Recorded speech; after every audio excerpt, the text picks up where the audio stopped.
کوئٹہ کے جلسے میں اختر مینگل نے محمود اچکزئی نے لاپتہ افراد کی بات تو یقیناً کرنی تھی، اس پر بلاول بھٹو زرداری نے بھی پیچھے رہنا مناسب نہیں سمجھا اور مریم نواز شریف تو ساری حدیں پھلانگ گئیں۔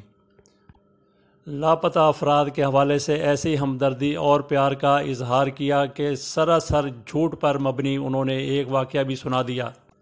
جھوٹ پر مبنی اس طرح سے کہ وہ کہتی ہیں کہ میں اپنی ماں کے مرنے پر میری آنکھ سے آنسو نہیں نکلے، میرے باپ کے جیل میں جانے پر میری آنکھوں سے آنسو نہیں نکلے، لیکن میں ایک لڑکی کی یہ آواز سن کے رو پڑی، میری آنکھوں سے آنسو نکل آئے کہ اس کے بھائی کو یا بھائیوں کو لاپتہ کیا گیا ہے۔ کیا ایسا ممکن ہے کہ مریم نواز شریف اپنی ماں کے مرنے پر نہ روئی ہو؟ مریم نواز شریف اپنے باپ کے جیل جانے اور خود اپنی قید کے اوپر نہ اس نے آنسو بہائے ہوں؟ بہرحال ایک یہ سیاسی شوشہ تھا جو مریم نواز شریف نے کوئٹہ کے جلسے میں چھوڑ دیا، اور ان کے باپ نے تو پہلے سے بھی بڑھ کے وہاں پہ باتیں کی ہیں، فوج کے حوالے سے باتیں کی ہیں، آرمی چیف کا نام لے کے، DGI کا نام لے کے وہ دھمکیاں دیتے رہے، الزام لگاتے رہے، دشنام دیتے رہے۔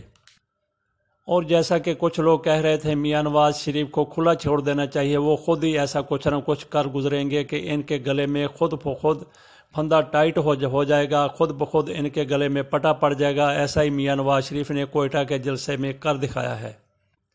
انہوں نے یہاں پاک فوج کے خلاف زہر اگلنے میں کوئی کسر نہیں چھوڑی، پہلے جلسوں کی طرح، اپنی پہلے تقریروں کی طرح، اسی طرح کوئٹہ میں بھی وہ زہر اگلتے ہوئے نظر آئے، اور انہوں نے آخر میں یہ بھی کہا کہ پاک فوج کے جوان اور چھوٹے رینک کے افسر اپنے بڑے افسروں کا، جرنیلوں کا حکم نہ مانے، اور پھر بیوروکریسی کو بھی کہا کہ وہ بھی ریاستی اداروں کے حکم کو نہ مانے، وہ بھی حکومت کا حکم نہ مانے۔ گو کہ یہ بھی کہا انہوں نے کہ غیر قانونی حکم نہ مانے۔ غیر قانونی حکم سے ان کی مراد یہی ہے کہ جو بھی ان کو حکم دیا جاتا ہے۔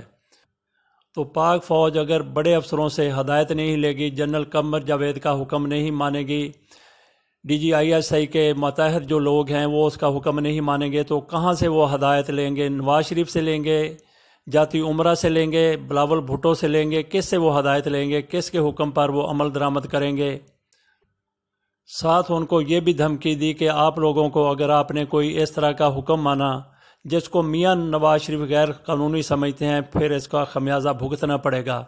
یہ ادارے کے لوگوں کو فوج کے خلاف بھڑکانے کی، برانگیختہ کرنے کی، بغاوت پر اکسانے کی صریح کوشش ہے، جس کی سزا آئین میں مقرر کر دی گئی ہے آرٹیکل 6 کی صورت میں۔ آپ خود بھی سنیے اس حوالے سے میاں نواز شریف نے کیا کہا ہے۔ یہ سننے کے بعد فیصلہ کیجئے ان کے اوپر آرٹیکل 6 لگتا ہے یا نہیں لگتا۔